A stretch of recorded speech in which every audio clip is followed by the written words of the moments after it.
Hello students, welcome to एकेश चेतर। हम अभिषेक श्रीवास्तव। तो आज हम पढ़ने वाले हैं अलैंगिक जनन का सेकंड पार्ट, ठीक है, 2.0, ठीक है। तो हमने पहले लेक्चर में क्या देखा था, उसको जानने से पहले मैं आपको बता दूं कि अगर आपने पहला लेक्चर नहीं देखा है तो हमारे चैनल को सब्सक्राइब कर लीजिए, और मैं वैसे भी डिस्क्रिप्शन में आपको लिंक दे दूंगा, ठीक है। तो आप पिछले लेक्चर उसके देख सकते हैं, और अगर आपको और वीडियोस को देखना है तो हमारे चैनल को सब्सक्राइब कर लीजिए और बेल आइकन को दबा दीजिए ताकि आपको लेटेस्ट वीडियोस अपडेट मिलती रहे, ओके। और लाइक करना और कमेंट करना मत भूलिएगा। तो चलिए अलैंगिक जनन के 2.2 में हम बढ़ते हैं आगे। तो एक बार हम क्या करते हैं कि प्रीवियस लेक्चर को एक बार हम रिपीट कर लेते हैं, रिवाइज कर लेते हैं। प्रीवियस लेक्चर में हमने क्या देखा था कि अलैंगिक जनन क्या होता है, अलैंगिक जनन की विधियां क्या होती हैं, कई सारी विधियों को हमने देखा था, ठीक है। और अलैंगिक जनन कौन कौन से जीव करते हैं, उदाहरण देखा था। तो आज हम बेसिकली क्या करते हैं कि जनन की संरचनाओं को ध्यान से पढ़ के देखते हैं, ठीक है। जनन की संरचनाएं, ठीक है। तो जनन की संरचनाएं क्या होती हैं, जैसे अगर हम बात करते हैं यीस्ट में, एक बार हम नोट डाउन कर लेते हैं। यीस्ट में क्या होती हैं, पेनिसिलियम में क्या होती हैं, ठीक है, पेनिसिलियम में क्या होती हैं। उसके बाद क्या देखा था हमने, हाइड्रा, हाइड्रा में जनन की संरचनाएं क्या क्या होती हैं। और हमने क्या देखा था, हमने देखा था स्पंज, ठीक है, हमने देखा था स्पंज।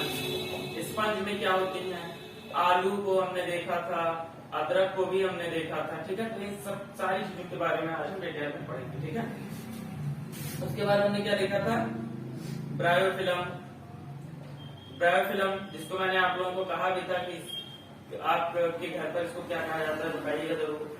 और हमने क्या देखा था, हमने देखा था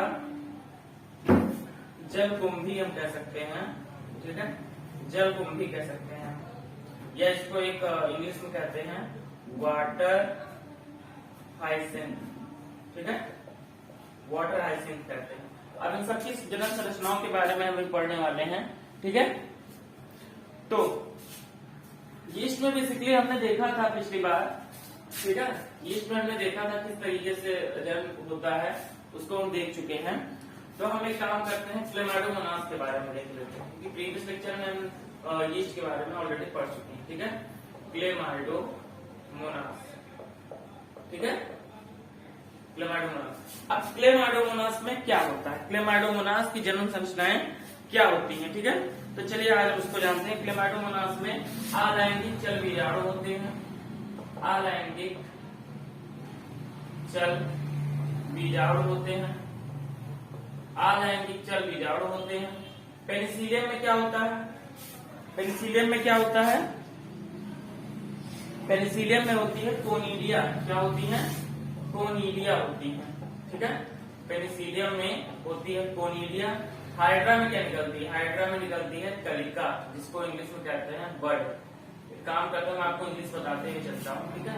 इसको तो कोनिडिया ही कहेंगे, इसको जूस्पोर्स कहेंगे, मोटाइल जूस्पोर्स, ठीक है, क्योंकि चल बीजाणु है तो मोटाइल, मोटाइल हम कह सकते हैं क्योंकि चल बीजाणु है, ठीक है।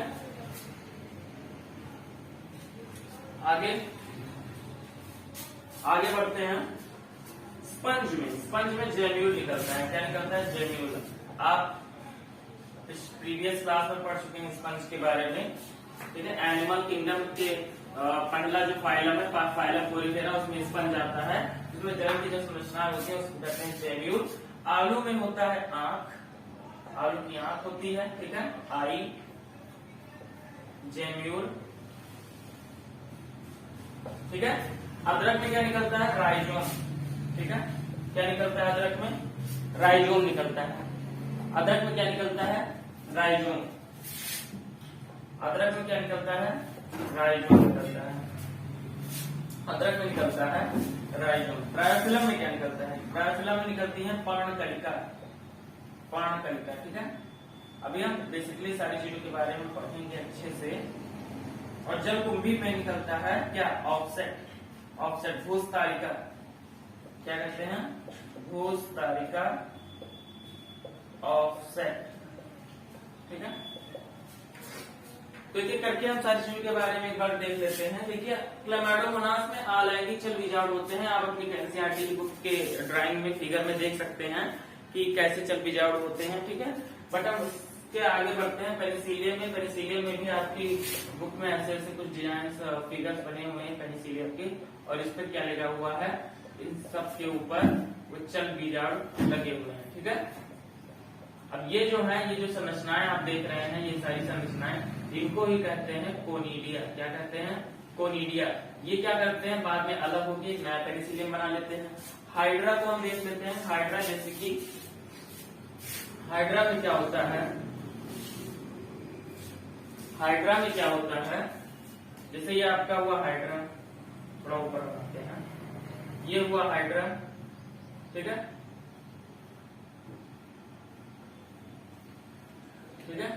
अब ये क्या करे, इसमें ऐसे छोटा सा बड निकलेगा, पहले इसको कलिका कहते हैं, ठीक है। फिर ये बड धीरे धीरे, ये बड धीरे धीरे ग्रो करेगा, और एक समय ऐसा आएगा, ये जो रहेगा हाइड्रा से ये जो बड रहेगा, ये एक अलग अमीबा बन जाएगा, ठीक है। तो इसको कहते हैं बडिंग, कलिका निकलती है, ठीक है। क्या निकलती है? कलिका। इस प्रक्रिया को कहते हैं हम बडिंग कहते हैं, ठीक है। इस प्रक्रिया को क्या कहते हैं हम? बडिंग कहते हैं। आलू की आंख, आलू की आंख सबने देखी होगी अपने घर में, ठीक है। बट एक बार हम बता देते हैं आपको, जैसे ये है आपका आलू, ठीक है। इसमें ऐसे छोटी छोटी छोटी छोटी आंखें निकली होती हैं, ठीक है। इन्हीं से ये प्रजनन करते हैं। इसी को हम अगर काट के पूरा आलू ना बैठा के केवल इन्हीं को बैठा दिया जाए मिट्टी में, तो भी एक नया आलू का पौधा निकल जाएगा, ठीक है। अदरक में राइजोम निकलता है। अदरक जैसे कि ये आपका अदरक हो गया, ये आपका हो गया अदरक, इसमें से ऐसे बारीक बारीक रेशे निकले होते हैं, ठीक है। और इसमें ये जो नोड्स होती हैं, इसको कहते हैं नोड, इनसे प्रजनन करते हैं, ठीक है, राइजोम, ठीक है। आगे बढ़ते हैं। ब्रायोफिलम, ब्रायोफिलम की पत्ती होती है, ठीक है। ब्रायोफिलम की लीफ होती है। अभी मैं आपको दिखा रहा हूँ ब्रायोफिलम की लीफ, ये देखिए, ये है ब्रायोफिलम की पत्ती, ठीक है। इसमें तो पत्थर चट्टा लिखा है, आपके घर में क्या कहते हैं आप बताइएगा जरूर, ठीक है। आपकी बुक में पत्थर चट्टा लिखा हुआ है। ये देखिए, ये हो गई इसकी लीफ, ठीक है। ऐसे बारीक बारीक जड़ की तरह संरचनाएं आपको इसमें देखने को मिलेंगी, और ये किनारे पर जो जड़ होती हैं, ये ग्रो करके एक नया ब्रायोफिलम का पौधा बना लेती हैं, ठीक है। और इसी संरचनाओं को कहते हैं क्या, क्या कहते हैं? पर्णकलिका। क्या कहते हैं? पर्णकलिका, ठीक। और ये कब करेगा ग्रो? जब से मिट्टी में ये गिरेगा और नम जगह पर गिरेगा, ठीक है। जब नमी जगह पे, मिट्टी के जहां नम जमीन रहती है वहां पे गिरेगा, तभी ये ग्रो करेगा, ओके। फिर ब्रायोफिलम की पत्ती हो गई। जलकुंभी के बारे में हम अभी यहाँ पे स्किप करते हैं। स्किप ना करके हम ये कह सकते हैं कि हम इससे आगे पढ़ेंगे भी, ठीक है। इसको भी आगे हम पढ़ रहे हैं, तो टेंशन लेने की जरूरत नहीं है, ठीक है। कुछ चीजें हैं जिनके बारे में और हम डिस्कस कर लेते हैं, जैसे कि एक होती है वेजिटेटिव प्रोपेगेशन का एक प्रवर्धन। आपकी बुक में लिखा है, तो काम करते हैं हम, आपने लिख दिया होगा ना, हमने मिटा दिया है वैसे। मे यू राइट दिस,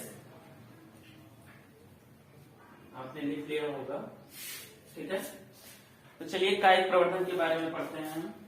देखिए कायिक प्रवर्धन क्या होता है? कायिक प्रवर्धन, ठीक है। इसको इंग्लिश में कहते हैं वेजिटेटिव प्रोपगेशन, ठीक है, वेजिटेटिव प्रोपगेशन, ठीक है।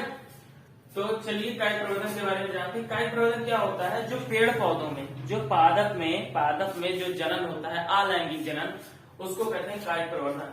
तो आप लिख सकते हैं कि पादपों में होने वाले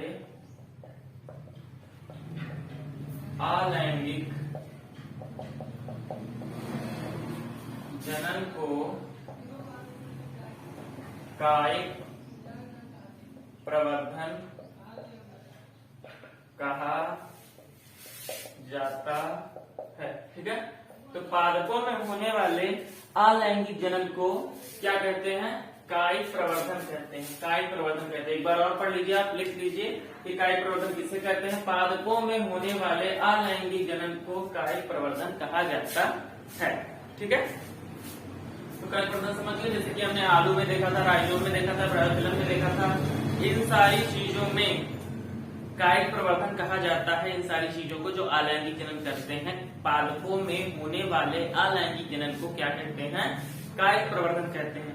तो एक लाइन की डिफिनेशन है। साइंस में आर्ट्स की तरह लंबे लंबे डिफिनेशन नहीं होते हैं, छोटे छोटे डिफिनेशन होते हैं एक एक लाइन के। तो इसके बाद जो अगला टॉपिक है वो है हमारा क्या है? रीजनरेशन। ठीक है, क्या है? रीजनरेशन है। ठीक है, रीजनरेशन। ठीक है, तो चलिए रीजनरेशन के बारे में पढ़ते हैं। ठीक है, रीजनरेशन आपकी बुक में लिखा हुआ है इसको पुनरुद्भवन। पुनरुद्भवन। ठीक है, क्या कहते हैं इसे?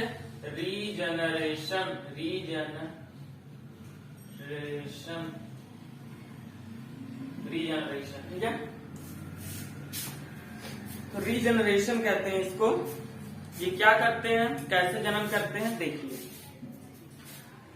रीजनरेशन की जो सबसे ज्यादा क्षमता होती है किसी जीव में वो होती है प्लेनेरिया। प्लेनेरिया डिजाइन देखिए, सही नहीं बन रही है, थोड़ा सही बना देते हैं इसको हम। ठीक है, देखिए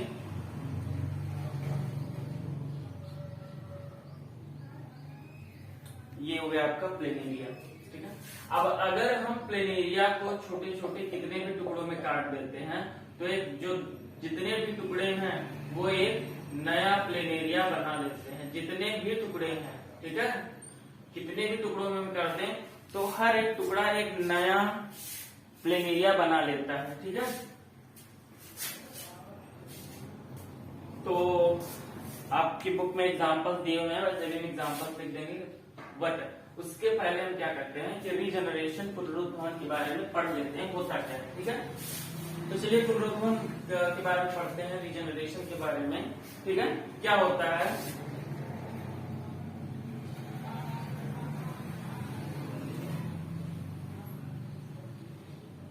रीजनरेशन क्या होता है? किसी भी जीव को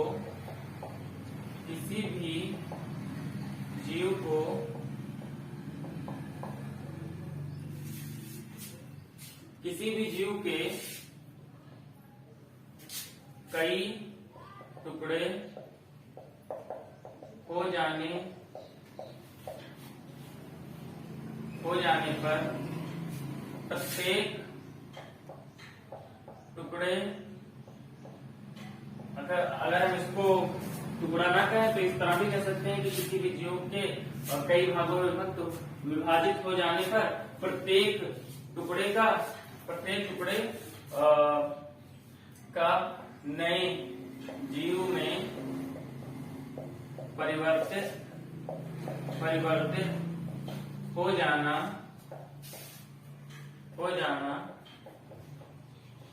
पुनरुत्भवन कहलाता है। ठीक है, अब इसके एग्जाम्पल्स क्या होंगे? इसके एग्जाम्पल्स जो हैं वो हम लिख सकते हैं। प्लेन एरिया तो मैंने आपको बताया ही, ठीक है, प्लेन एरिया तो मैंने आपको बताया ही। और एक एग्जाम्पल हो सकता है हाइड्रा, आपकी बुक में दिया हुआ है। हाइड्रा क्या करता है? हाइड्रा तो ऐसे ही तो होता है, हाइड्रा ऐसे ही होता है।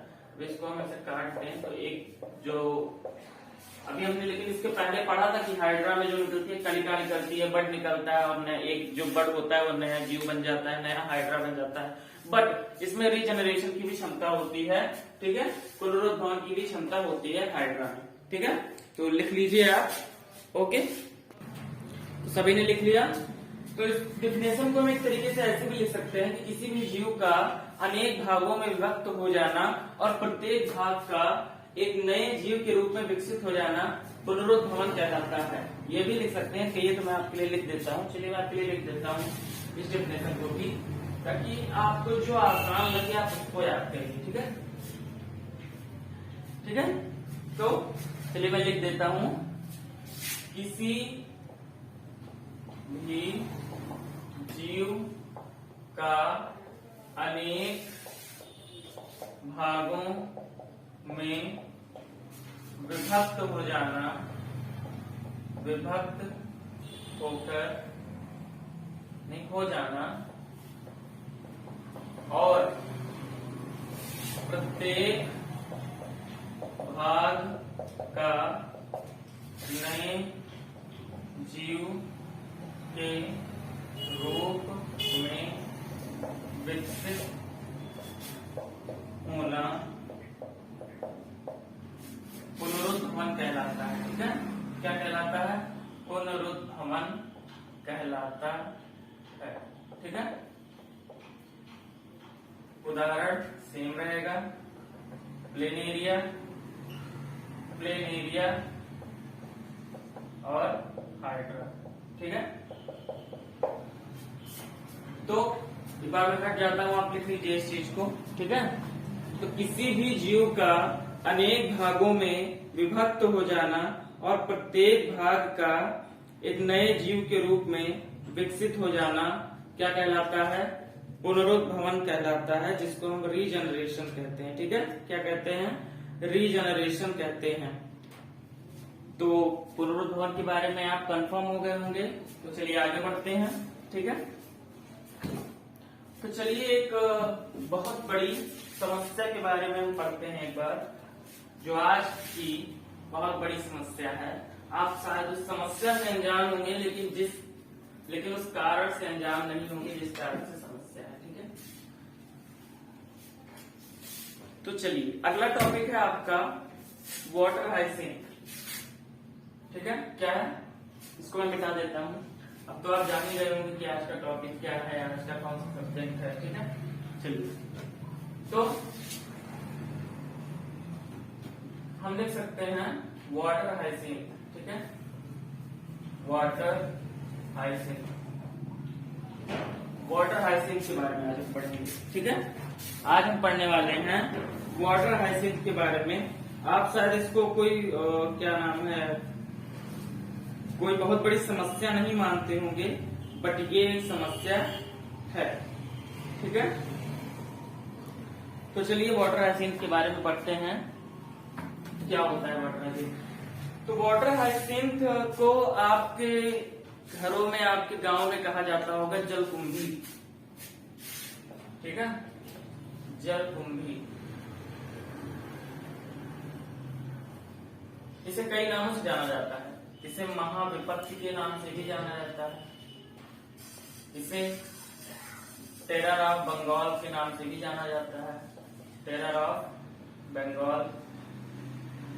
ठीक है, बंगाल का आतंक, बंगाल का आतंक। अब इसे इन सब नामों से क्यों जाना जाता है? इसका रिलेशन आतंक से, टेरर से, महाविपत्ति से क्यों रखा गया? आपके दिमाग में प्रश्न घूम रहा होगा। ठीक है, तो क्या होता है कि पहली बात तो आप जानिए कि ये हमारे देश का पौधा नहीं, ये एक तरीके का खरपतवार है जो ठहरे हुए जल में पाया जाता है, जैसे कि तालाब होते हैं उनमें पाया जाता है।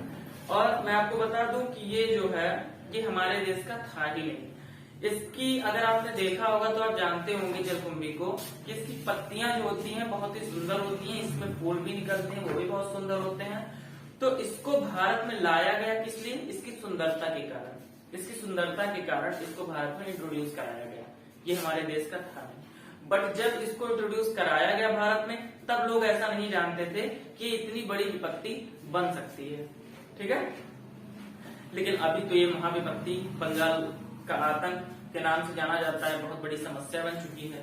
ठीक है, तो क्या होता है कि ये जो होती है इसमें जनन की क्षमता बहुत तेज होती है, इसमें जनन की क्षमता बहुत ज्यादा होती है। ये अपने आप को बहुत जल्दी रिप्रोड्यूस करते हैं और पूरे तालाब में बहुत ही कम समय में अपने आप को पूरे तालाब में फैला देते हैं। अब ये समस्या क्यों बन जाती है? देखिए, जब कोई आपका तालाब है, ये आपका मान लीजिए तालाब है, ठीक है, ये आपका इकोसिस्टम। अब तालाब के अंदर तो एक इकोसिस्टम है, तालाब के अंदर एक इकोसिस्टम है, इसमें बहुत सारे जीव होते हैं। ठीक है, इसमें बहुत सारे जीव हैं, मछलियां हैं, मेढक हैं और भी बहुत सारे छोटे छोटे जीव हैं, ठीक है। और वो इस जीव तालाब में रह रहे हैं। अब इसने क्या किया, मान लीजिए कोई एक पत्ती, एक वाटर हाइसिंथ आके यहाँ पे चला आया इस तालाब में, ठीक है, इंट्रोड्यूस किया गया इस तालाब में। अब क्या करेगा ये, कुछ ही दिनों में ढेर सारा पूरे तालाब में अपनी जो संख्या है वो बढ़ा लेगा, ठीक है, कई गुना कर लेगा अपनी संख्या पूरे तालाब में ये धीरे धीरे ऐसे ऐसे पाया जाएगा। और ये सब एक नीचे, जिसको ऑफसेट कहते हैं, क्या कहते हैं, ऑफसेट। आप पिछले हम पढ़ चुके हैं कि ऑफसेट क्या होता है, ठीक है, भूस्तारिका जिससे ये जन्म करते हैं।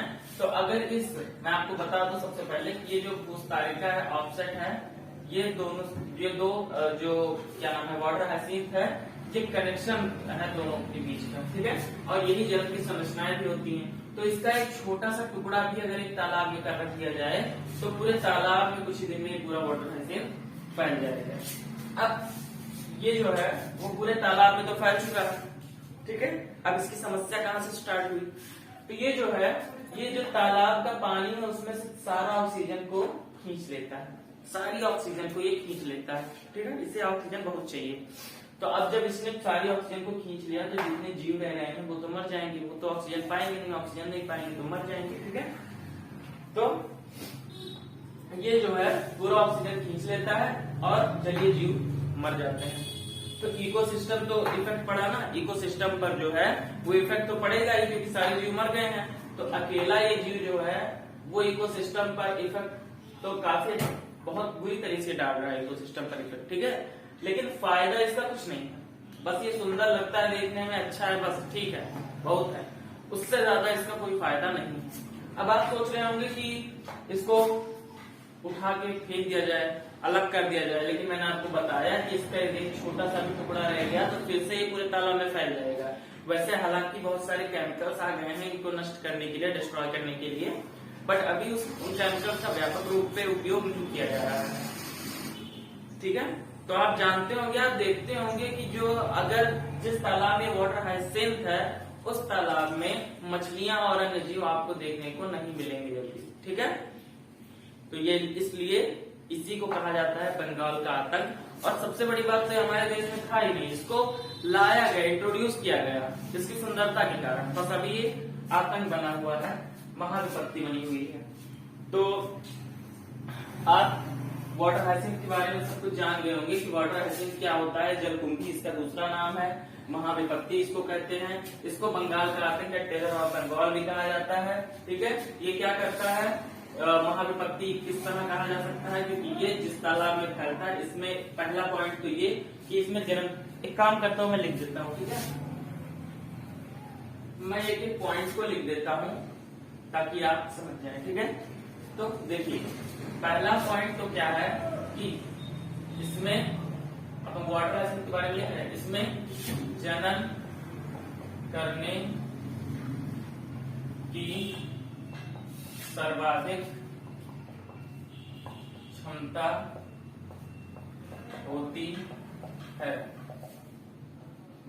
ठीक है। इसे बंगाल का आतंक या टेरर ऑफ बंगाल के नाम से भी जाना जाता है, ठीक है। तो इसमें जन्म करने की सर्वाधिक क्षमता होती है, इसे बंगाल का आतंक, टेरर ऑफ बंगाल के नाम से भी जाना जाता है। इसे महाविपत्ति या जलकुंभी के नाम से भी जाना जाता है, ठीक है। अगला पॉइंट ये है कि यह तालाब से सारी ऑक्सीजन को खींच लेता है,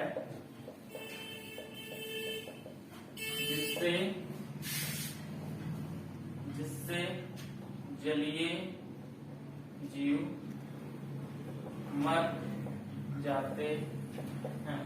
ठीक है, तो कुछ पॉइंट्स थे जो आपके लिए जरूरी है। इसमें जलन करने की सर्वाधिक क्षमता होती है, इसे बंगाल का आतंक, महाविपत्ति, जलकुंभी के नाम से भी जाना जाता है। यह तालाब से सारी ऑक्सीजन को खींच लेता है, जिससे जलीय जीव मर जाते हैं। ठीक है, आई विश आप सबको समझ में आ गया होगा कि जलकुंभी क्या होती है। ठीक है, और उसका जलीय जीवों पर क्या इफेक्ट पड़ता है। ठीक, तो लिख लीजिए आप एक बार। मैं हट जाता हूँ बोर्ड के सामने से। तो आपने लिख लिया होगा, तो मिटा देता हूँ। ठीक है, वाटर हाइजीन। तो अब हमने अलग के लगभग सारे पॉइंट्स को कवर कर लिया है। ठीक है, अब आप ये देख रहे होंगे अपने आसपास गांव में, खेत में आप देखते होंगे गन्ने की खेती किस प्रकार होती है, आलू की खेती किस प्रकार होती है। ठीक है, उसमें कायिक प्रवर्धन का इस्तेमाल करते हैं आलमी। ठीक है, तो कायिक प्रवर्धन जो होता है वो पादपों में होता है, और बेसिकली हायर एंड प्लांट्स में जो उच्च पादप होते हैं उनमें लैंगिक जनन और अलैंगिक जनन दोनों विधियां हमें देखने को मिलती है। लेकिन जंतुओं में जो होता है वो क्या होता है, ज्यादातर लैंगिक जनन ही होता है। ठीक है, जंतुओं में ज्यादातर लैंगिक जनन ही होता है, बट पादपों में लैंगिक जनन और अलैंगिक जनन दोनों विधियां देखने को मिलती है। ठीक है, अब पादपों में अलैंगिक जनन को अभी हमने देखा था कि क्या कहते हैं, कायिक प्रवर्धन कहते हैं। क्या कहते हैं, कायिक प्रवर्धन कहते हैं। तो अलैंगिक जनन से सारे पॉइंट्स हमने क्लियर कर लिए हैं। ठीक है, अब अगले लेक्चर में हम स्टार्ट करेंगे क्या, लैंगिक जनन स्टार्ट करेंगे। ठीक है, अलैंगिक जनन से कोई भी आपको टॉपिक समझ में नहीं आया हो, कोई टॉपिक छूट गया हो मुझसे, तो आप कमेंट करके जरूर बताएं हमें। ठीक है, और चैनल को सब्सक्राइब करना और लाइक करना मत भूलिएगा। कमेंट करके आप जरूर बताएं कौन सा टॉपिक आपको समझ में नहीं आया या कौन सा टॉपिक छूट गया है, उसको आप जरूर बताएं, उसको मैं कवर कर दूंगा। और किस टॉपिक पर आपको वीडियोस चाहिए उसको आप जरूर बताइएगा। ठीक है, चलिए।